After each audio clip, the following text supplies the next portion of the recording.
Jonas, o livro do profeta Jonas, nós vamos ler dois textos. Um está no capítulo 2 do capítulo, aliás, no versículo 2 do capítulo 1, e o outro está no versículo 2 do capítulo 3. Então nós vamos ler o capítulo 1 e o capítulo 3. Tá? São dois versículos apenas, são até inclusive muito parecidos os versículos, mas vai ser fácil da gente achar. Então, Jonas, capítulo 1, versículo 2.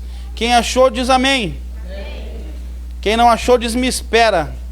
Não? Então vamos lá então. Jonas capítulo 1, versículo 2 diz assim: Vá depressa à grande cidade de Nínive e pregue contra ela, porque a sua maldade subiu até a minha presença. Agora capítulo 3, versículo 2. Deus volta a falar com Jonas e diz assim: Vá à grande cidade de Nínive e pregue contra ela a mensagem que vou dar a você. Amém. Agora você pode fechar sua Bíblia, nós vamos ter alguns textos que nós vamos ler no decorrer da mensagem, mas aí eu leio para você, vai estar no telão também, então isso vai facilitar aqui a nossa, a ser dinâmico, né, e você poder prestar atenção na mensagem. Nós estamos então na série de mensagem Cristo para a Cidade. E hoje nós vamos falar de quando Deus ama uma cidade. Porém, quando a gente lê esses versículos que nós lemos duas notícias ruins. Primeiro, Deus manda Jonas ir a Nínive, porque ele disse que a maldade subiu até a presença de Deus. E depois ele fala de novo para Jonas: vá a Nínive e pregue contra ela a mensagem que vou dar a você. E aí parece que o título fica desconexo. Como assim Deus ama uma cidade e ele manda pregar contra ela e diz que a maldade chegou até ele? Então espere que nós vamos entender isso no decorrer da mensagem. Por que Deus ama uma cidade? O que aconteceu aqui nesse livro de Jonas, que mostra o amor de Deus, a piedade de Deus, a misericórdia de Deus sobre as nossas vidas. Primeiro, Nínive era uma principal cidade, uma principal região da Assíria. Era um dos inimigos de Israel, já tinha guerreado contra Israel. Depois disso vai surgir outros reis, Senaqueribe, que faz também coisas horríveis. Eles eram inimigos, e era uma grande cidade, uma cidade muito importante da Síria. E quando a gente fala dessa grande cidade, quem fundou ela foi Nimrod. Nimrod é o mesmo que teve a grande ideia, né, de fazer a Torre de Babel. E a grande Nínive, ela era conhecida como a gente conhece a grande Porto Alegre, a grande São Paulo, a grande Curitiba, que é o quê? Não é uma cidade, são cidades na volta. Então Jonas deveria ir à grande cidade de Nínive, à grande Porto Alegre, e pregar para essas cidades a mensagem que Deus ia mandar ele dizer, porque a maldade dos ninivitas tinha chegado até Deus. E quem é Jonas? Jonas era um profeta que nós falamos na teologia e como é classificado os livros, um dos profetas menores. São 12 profetas, e aí tem os maiores e os menores. E eles só são maiores e menores por causa do tamanho do livro. Isaías é o grande profeta, não porque ele era um grande, mas porque o livro dele é grande. Tem 66 capítulos. Assim Jeremias, Ezequiel também, e Daniel, que tem menos, mas tamanha a importância do livro de Daniel, ele é considerado um dos profetas maiores. E Jonas, um dos profetas menores, que é um livro pequeno, tem só 4 capítulos. Uma história breve. Mas Jonas, ele era um profeta que ele profetizou na época do rei Jeroboão em Israel. E ele era o profeta daquela época, e ele trouxe diversas profecias a Jeroboão, porém, profecias boas, profecias de fartura, de bênção, de prosperidade. E como é fácil, quando nós obedecemos a Deus, aquilo que nos é bom ao olhar, aquilo que queremos fazer, como é fácil quando alguém pede para a gente fazer algo que para nós é um prazer de fazer. Quando você está lá na sua empresa, né, e o chefe manda você fazer algo que você domina, é muito fácil, é muito bom de fazer. Mas como é difícil a gente obedecer quando é algo que a gente não gosta de fazer, quando é algo que a gente não quer fazer. É a mesma coisa lá na empresa, quando o chefe manda você limpar o banheiro, um exemplo, né? E não é a sua função limpar o banheiro, diz, puxa vida, limpar o banheiro. Ou manda você fazer algo, né, que vai fazer força, você não está acostumado a fazer força, diz, puxa, chama outro. É que tem aquela brincadeira que diz, né, estou aqui, eis-me aqui, é serviço disponível para serviços leves. Os pesados a gente não quer.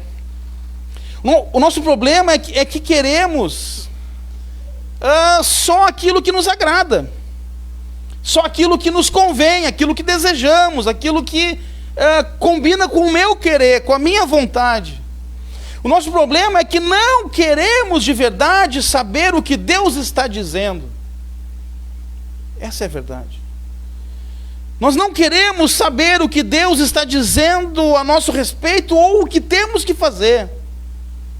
Porque vai que Deus pede para mim fazer algo que eu não quero. Vai que Deus pede para mim largar aquilo que eu não quero largar. Vai que tem aí alguém que tá namorando e Deus diz, larga. Mas eu não quero. Na verdade, nós não queremos saber o nosso mal. É que estamos ouvindo narrativas da mídia, narrativas de outras pessoas, mas não estamos ouvindo Deus. Não importa o que a mídia está dizendo, e a mídia fala muita coisa. E, queridos, preste atenção no jornalismo, nas mensagens, nas propagandas, nos comerciais. Tudo é tendencioso e tudo tem uma intenção por trás. Nada é assim simplesmente por uma simples informação. Tudo tem um viés, uma narrativa para te conduzir num pensamento, para conduzir um rebanho a pensar do mesmo jeito. Então, nós temos que prestar atenção naquilo que está vindo a nós, aquilo que estamos sendo sugeridos a pensar, a caminhar. Tanto que você pode perceber que quando algo entra na moda, tem muita coisa que entra na moda e a gente não gosta. Tu olha assim, uma roupa, né, um óculos, mas que esquisito, que feio. Mas passa um tempo, está todo mundo usando. E não é mais feio. Não passa mais a ser feio, porque fomos induzidos, sugeridos, sugestionados a pensar assim. Mas não pensamos, não buscamos aquilo que Deus realmente quer. Então não importa o que a mídia está dizendo, não importa o que os outros estão dizendo a nosso respeito, a seu respeito de quem você é, a nosso respeito como cristãos, como crentes. Não importa o que os outros estão dizendo, importa o que Deus está dizendo, o que Ele fala a seu respeito, o que Ele fala a nosso respeito, quem Deus fala que você é, quem Deus diz o que você deve ser. Isso é o que nos importa. O que realmente nos importa é o que Deus está dizendo, o que Ele está dizendo a nosso respeito, a seu respeito, a respeito da sua família, a respeito do seu trabalho, do que temos que fazer e o que temos que dizer. Essa verdade precisa descer para o nosso coração, porque nós vivemos contra a cultura para transformar a sociedade Através de Cristo. Então, se nós vivemos contra a cultura, nós já explicamos o que isso quer dizer, eu tenho que prestar atenção em toda a narrativa que eu ouço.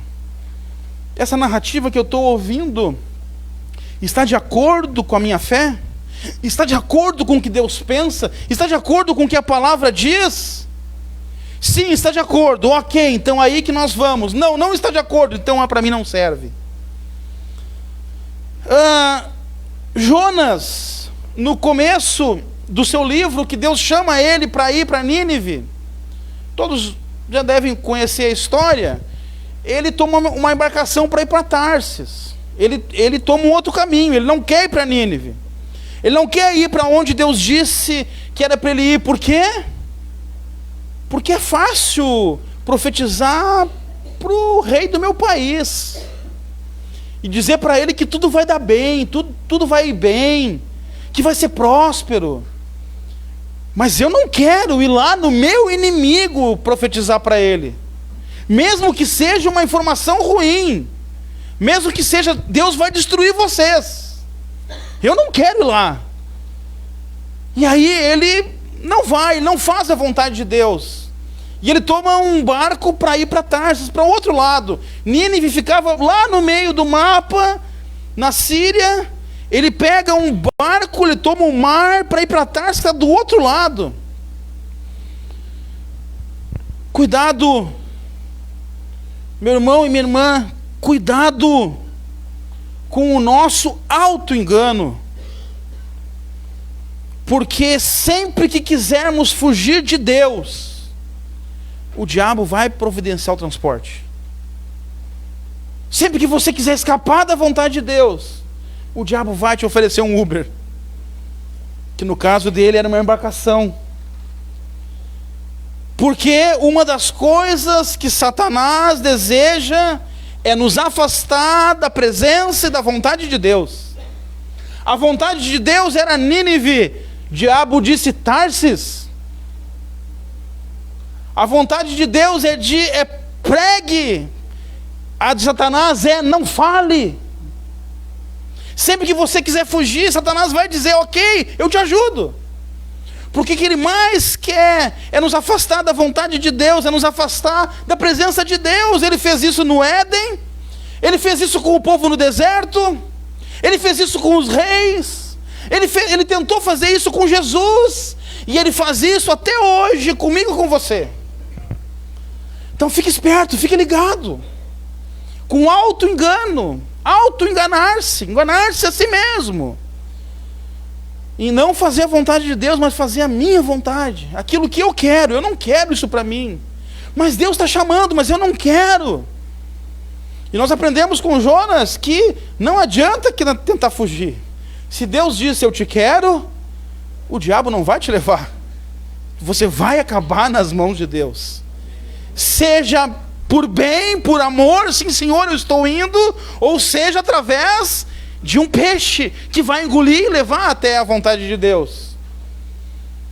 Mas aí então hoje nós vamos ver algumas coisas nesse livro que nos ensina algo muito importante.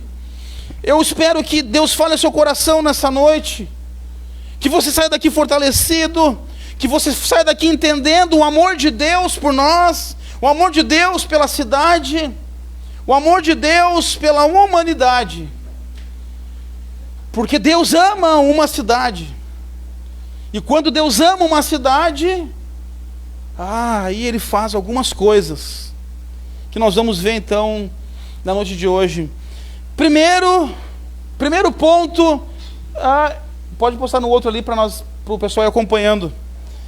Está no versículo 2 que nós lemos: nada foge do controle e do conhecimento de Deus.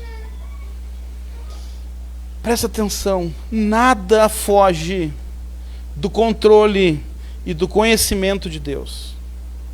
Quando olhamos para os problemas do mundo, quando ligamos a TV, quando vimos a internet, olhamos lá no antigo Twitter, quando vemos no Instagram, no Google, e nós olhamos as notícias do mundo, A maldade parece que cresce a cada dia. A cada dia cresce a fome. A cada dia cresce a miséria, cresce as guerras, os males do mundo. A saúde cada dia mais fragilizada. E a gente vê, é uma coisa incrível, né? Verão, tem aí o amaldiçoadinho, né? Pintadinho de preto e branco aí, o da dengue. Aí acaba o verão, acabou, dengue não tem mais, aí entra a gripe. E assim vai, né? E a saúde cada vez mais fragilizada, cada vez mais debilitada, os hospitais cada vez mais superlotados. Nós olhamos cada vez mais as famílias com problema. A gente vê famílias a cada dia que passa menos unida e mais separada. Nós olhamos problemas e problemas. Mas tudo isso nos dá a impressão de que Deus não está vendo. Porque a gente olha e pergunta, onde é que está Deus com tanta morte? Onde é que está Deus com tanta tragédia? Onde é que está Deus com tanta guerra? Mas isso não é verdade, gente. Isso não é verdade. Ele está vendo tudo. Seus olhos não estão fechados para toda a maldade que tem no mundo. Ele sempre ouve o clamor do seu povo, e ele sempre viu os problemas da cidade. Lembra no Egito, o povo sofrendo? Êxodo 3:7, Léo. O Egito, o povo sofrendo, diz assim: disse o Senhor a Moisés: de fato tenho visto a opressão sobre o meu povo no Egito, e também tenho escutado o seu clamor por causa dos seus feitores, e sei quanto eles estão sofrendo. Aqui nós estamos vendo que Deus ouviu o clamor do povo, ouviu o povo chamando por ele, ouviu o povo passando por dificuldade, por opressão, sofrendo. E lembra na época de Noé, Gênesis 6, 5 e 6, o Senhor viu que a perversidade do homem tinha aumentado na terra, e que toda a inclinação dos pensamentos do seu coração era sempre e somente para o mal. Então o Senhor arrependeu-se de ter feito o homem sobre a terra, e isso cortou-lhe o coração. Nesse caso, Deus viu a maldade. No primeiro ele ouviu o clamor, agora ele viu com os próprios olhos, ele viu a maldade do homem. E a maldade do homem lhe cortou o coração. Porque quando cresce a maldade do homem, faz o coração de Deus sangrar. Você já parou para pensar nisso? Que a maldade do homem faz o coração de Deus sangrar. Pensa você como pai, como mãe, quando vê aí pessoas sofrendo, ou talvez na sua família alguém que tenha um problema sério, que está passando por problemas seríssimos, que o coração sangra. A maldade de Nínive, a palavra diz que subiu até a presença de Deus. Tudo que os homens fazem chega na presença de Deus. Ele sempre está sabendo de tudo que acontece no mundo. Ele sempre está sabendo. Ele não está alheio. Ele não está com os olhos fechados, com os ouvidos tapados. Ele está vendo, ele está ouvindo, ele está percebendo. Ele sabe o que acontece no mundo. A maldade e a bondade dos homens chegam até Deus. Chega a um ponto que a maldade atinge a tampa. Sabe quando transborda a panela? Quando chega a tampa e não tem mais por onde sair, chega uma hora que a maldade chega na tampa. E infelizmente a única opção que Deus tem é a destruição. Como foi em Gênesis com Noé, como foi com o povo de Egito que maltratou, como foi com Sodoma e Gomorra. Chega um ponto que chega na tampa. E para isso não acontecer, é preciso que o povo clame. Porque quando o povo clama, Deus ouve, Deus escuta. Se você deseja ver uma mudança na sua cidade, se você deseja ver uma mudança na sua casa, na sua família, no seu trabalho, nos seus afazeres, se você deseja ver uma mudança na sua saúde, na sua vida de um modo geral, o que precisa fazer é clamar. É clamar, apenas clame, porque Deus está ouvindo. Deus está vendo você, Deus está ouvindo o seu clamor. É preciso clamar. É preciso clamar. Porque nada fica obscuro para Deus. Tudo não sai do conhecimento de Deus. Porque nada foge do controle, pode voltar, Léo. Nada foge do controle e do conhecimento de Deus. Agora sim, o segundo ponto está no versículo que nós lemos do capítulo 3, versículo 2, que vai nos dizer que quando Deus ama uma cidade, Ele determina uma missão para salvá-la. Porque quando nós olhamos o versículo que nós lemos, Deus está irado. Deus está bravo. A maldade chegou até Ele. Ele está mandando um profeta lá para dizer, olha, eu vou acabar com tudo. Mas na verdade isso é uma missão de um Deus que ama a cidade. Deus viu o que estava acontecendo e enviou o profeta para essa grande missão. E a missão era: avisa a cidade que eu vou destruir em 40 dias. A intenção de Deus era o que Jonas não queria, por isso que ele não queria ir para lá. Porque a intenção de Deus não era destruir, era salvar.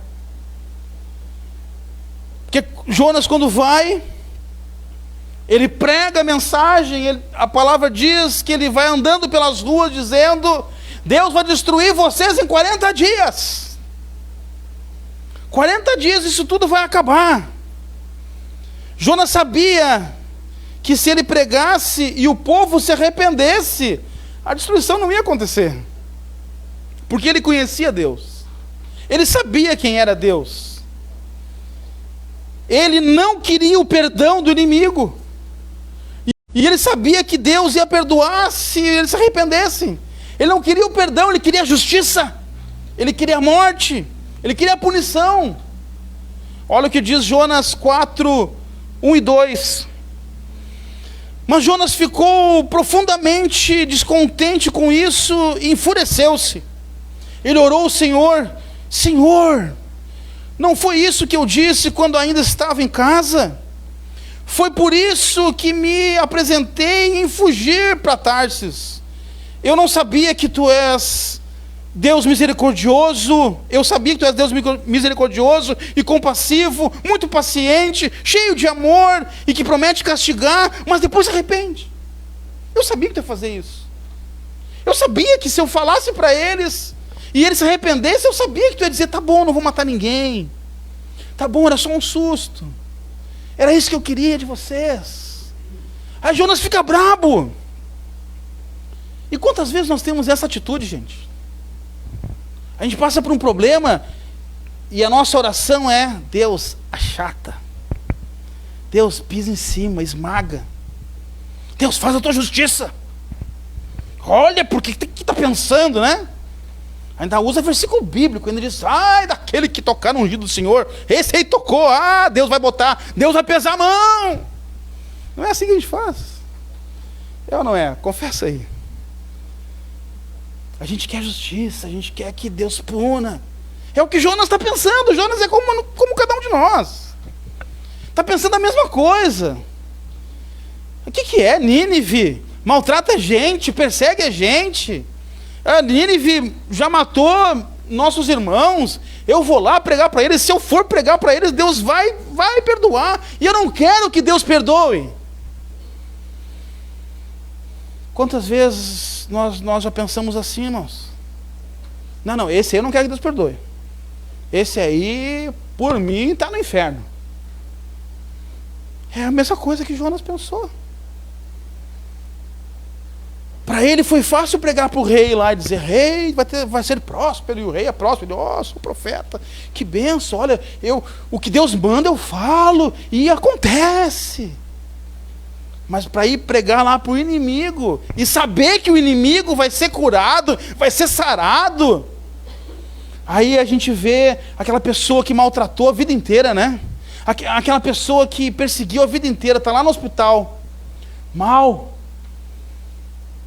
Pode até não falar, mas tu pensa, está pagando. Eu sabia que um dia Deus é fiel. Aí já pensou? Está lá aquela pessoa mal no hospital, pessoa que te pisoteou a vida inteira. Aí Deus fala para ti: vai lá no hospital e prega para essa pessoa. Diz que eu vou matar ela. Aí tu vai: mas aí... eis que eu te digo, Deus está dizendo que tu vai morrer. Aí a pessoa diz: não, Senhor, por favor, me perdoa. Ela tem um câncer, está mal na cama, toda entubada. De repente, você vira as costas e você recebe a notícia: desentubaram. Não tem mais câncer, está limpo. Por quê? Porque Deus curou. E usou você para isso. Será que nós estamos preparados para isso? Para pregar para o inimigo: te arrepende que Deus te cura? Me dá um abraço aqui que eu te perdoo e Deus também te perdoa? É o que Jonas teve que fazer. E ele não queria fazer porque ele sabia disso, ele conhecia Deus. Ele sabia que Deus ia perdoar.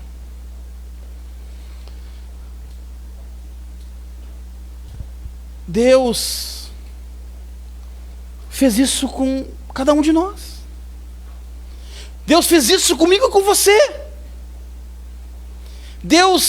Jesus amou os seus inimigos, que era eu e você.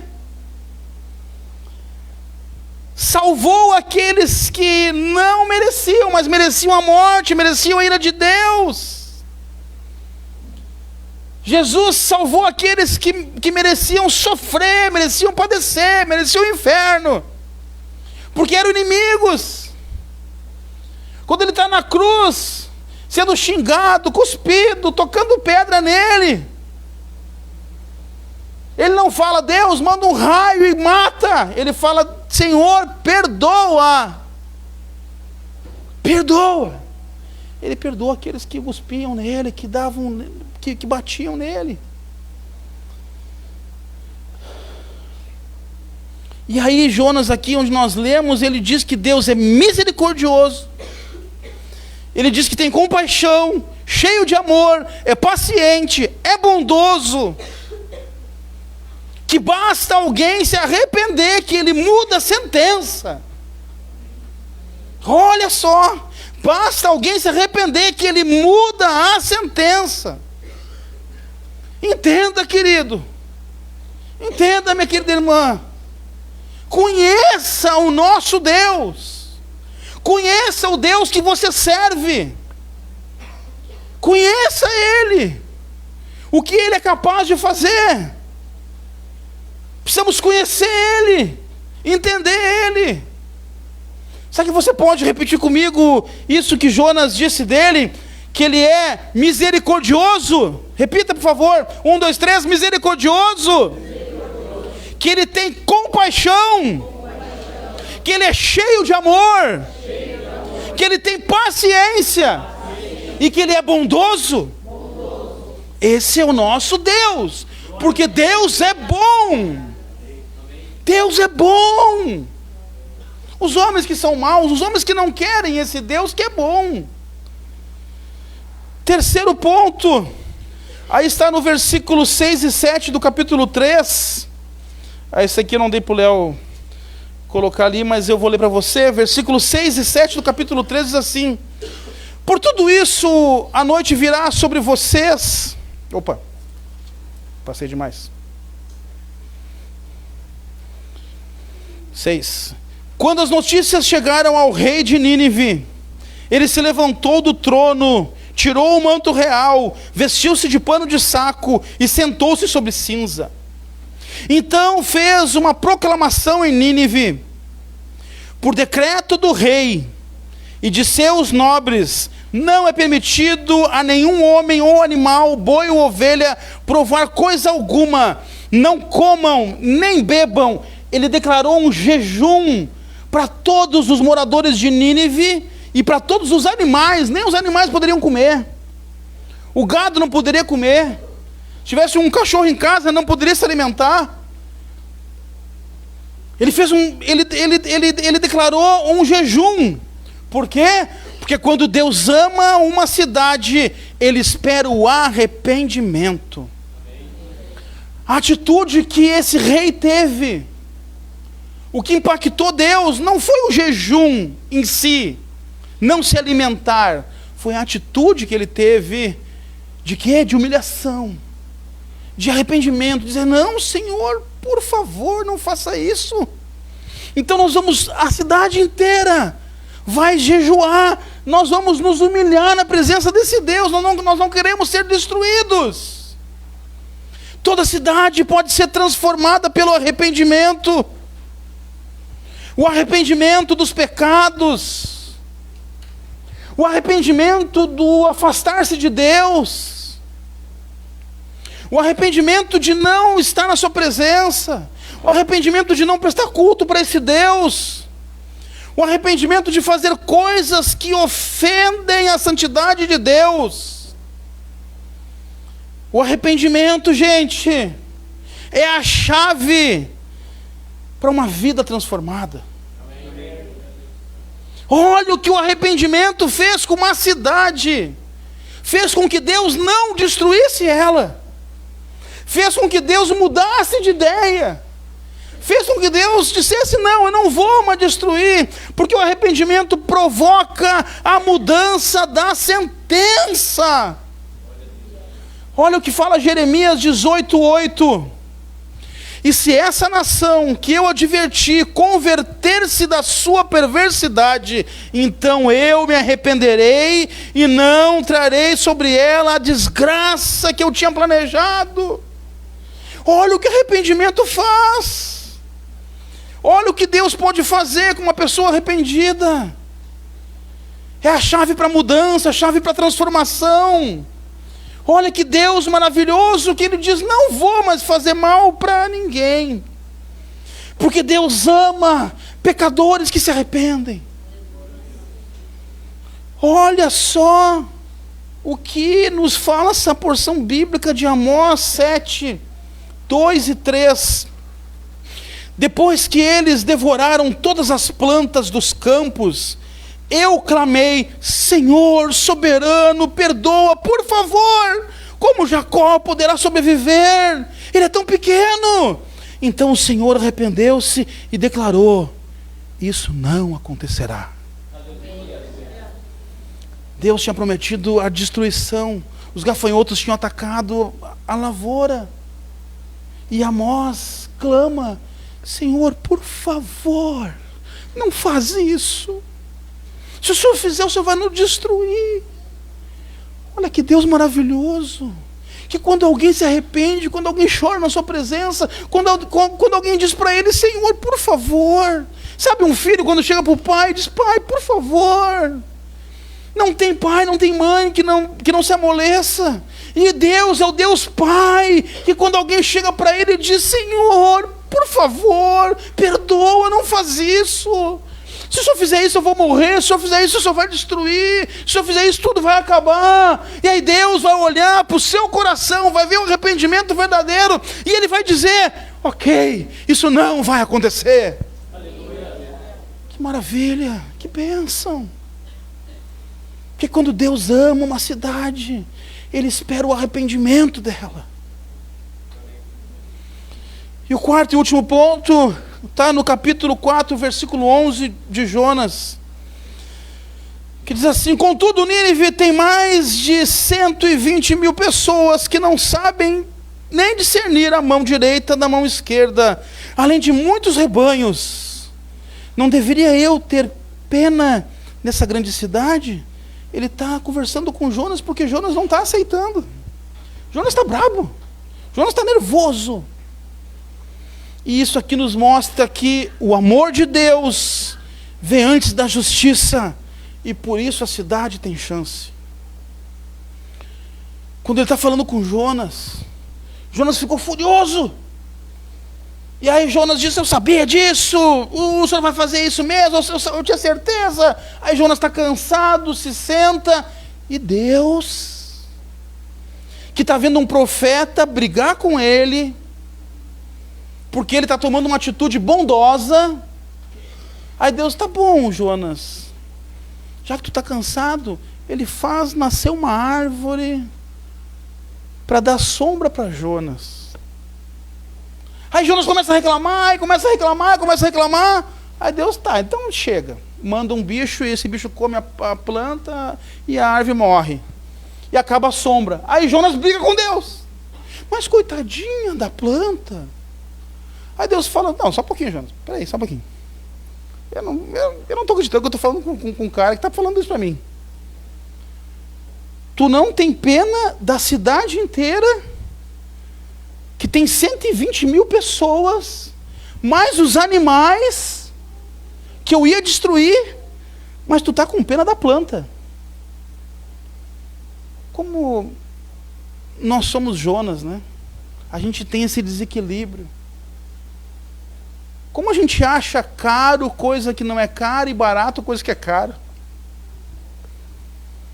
Não é verdade? Como a gente tem essa coisa, essa disparidade de comparar coisas absurdas. E Jonas está de forma absurda, não entendendo o amor de Deus. Ele queria que Deus fosse justo, e Deus é justo. E Deus é justo. A justiça de Deus disse para Jonas: vai, avisa que eu vou destruir a cidade. E se a cidade não fizesse nada, não se arrependesse, ele ia destruir. Justiça de Deus.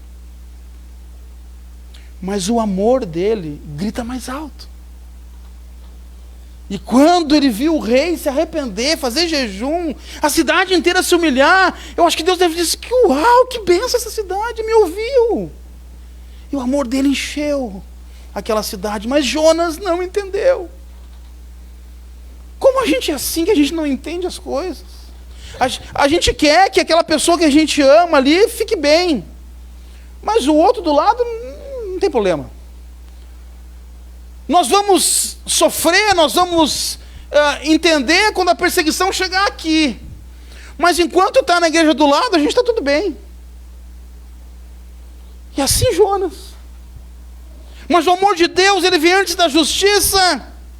E Lamentações, Jeremias escreve, Lamentações 3, 22 e 23, uma palavra muito conhecida.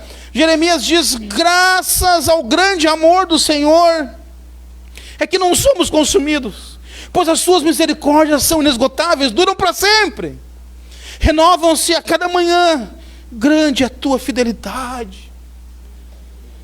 Porque ele é bondoso, porque ele tem amor, porque ele nos ama. E eu abri o culto hoje dizendo: as misericórdias se renovam a cada manhã. As misericórdias chegaram até nós, chegou até você nessa manhã, chegou até você todas as manhãs. E que maravilha, hoje amanheceu chovendo, nos aliviando do calor, e que coisa boa. Mas certamente teve alguém que disse: chovendo, que ruim. Mas é a misericórdia de Deus. Não importa o quão grave é o pecado de uma cidade, como Nínive, não importa se ele está mergulhado, se a cidade está mergulhada na maldade, como Nínive, mergulhada na maldade, a misericórdia do Senhor dura para sempre. Ainda existe chance para a cidade ser transformada. Para concluir isso tudo, irmãos, Deus ama a cidade, e por isso estamos aqui. Quando falamos da cidade, estamos falando de cada pessoa que habita na cidade. A cidade não é um CNPJ, não é uma localização no mapa, mas sim as pessoas que habitam na cidade. Então agora eu convido você rapidamente para a gente trocar os tópicos que nós falamos da cidade por você. Então vamos ver. Próximo, Léo. Pode botar um. Nada na sua vida foge do controle e do conhecimento de Deus. 2. Quando Deus ama você, Ele determina uma missão para salvá-lo. Quando Deus ama você, Ele espera o arrependimento. O amor de Deus vem antes da justiça e por isso nós ainda temos chance. Você recebeu o amor de Deus. Você foi alcançado pelo amor de Deus. E por causa do seu arrependimento, Deus disse: não vou destruir mais. Não vou mandar mais para o inferno. Não vou mais fazer. Porque a misericórdia de Deus dura para sempre. Basta o arrependimento para tudo mudar em nossas vidas, gente. Basta o arrependimento para a sua vida ser transformada. Olha o que diz em 2 Crônicas 7,14: se o meu povo que se chama pelo meu nome se humilhar, orar, me buscar e se converter dos seus maus caminhos, eu ouvirei dos céus, perdoarei os seus pecados e sararei a sua terra. Mudança de vida, mudança de sentença, mudança de paradigma. Quando Deus ama uma cidade, Ele planta a sua igreja nela, para espalhar a salvação. Por isso que essa igreja está aqui nessa cidade, por isso que tem igreja aqui na cidade, por isso que tem cristãos na cidade, porque Deus ama a cidade e Ele quer espalhar a bênção, a bondade, o amor dEle pela cidade. Olha, quando Deus enviou o apóstolo Paulo para pregar, o apóstolo Paulo estava em Corinto, louco para se escapar de lá, sendo perseguido, o pessoal querendo pegar ele. E olha o que Deus fala para ele em Atos 18:10. Certa noite o Senhor falou a Paulo em visão: não tenha medo, continue falando e não fique calado, pois estou com você e ninguém vai lhe fazer mal ou feri-lo, porque tenho muita gente nessa cidade. É por isso que a igreja está na cidade, é por isso que você está aqui, é por isso que você está lá no seu trabalho, é por isso que você está lá na sua escola, porque Deus tem gente dele lá. E você é um profeta Jonas lá, você é um profeta de Deus lá, é você que vai espalhar a notícia, é você que vai dizer que Deus ama, é você que vai dizer, você precisa se arrepender, para que Deus te alcance. É por isso que a igreja está aqui, é por isso que você está aqui. Cristo alcançou você, através da mensagem de um profeta, para você alcançar outras pessoas. Por quê? Porque Deus ama uma cidade, porque Deus ama você. Amém? Amém? Vamos ficar de pé em nome de Jesus.